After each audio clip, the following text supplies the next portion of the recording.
The battle over voting rights is once again taking center stage, with two Republican-backed voting bills moving rapidly through a special session of the state legislature.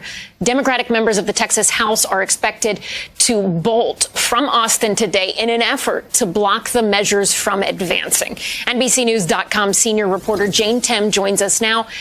Jane, what more can you tell us about this expected move by Texas Democrats? All of it is a little confusing, especially when you consider this is a Republican-controlled legislature.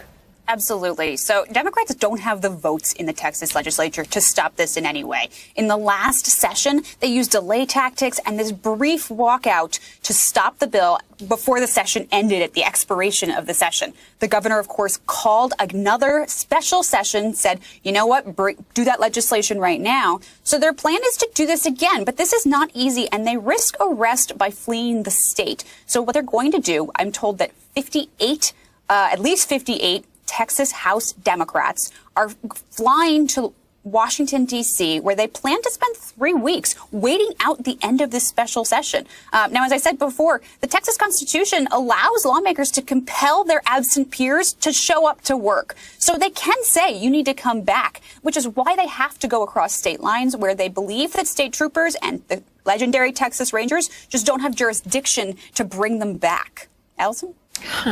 So floor votes on these voting bills are expected as early as Tuesday in both the Texas House and the Senate. Of course, we don't know what's going to happen now, but President Biden is also expected to deliver a long-awaited speech on this very issue tomorrow.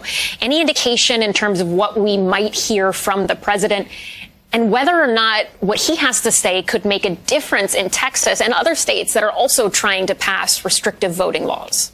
You know, it's clear that Texas Democrats believe that federal voting legislation is the only option for them to permanently stop this bill that they oppose so deeply.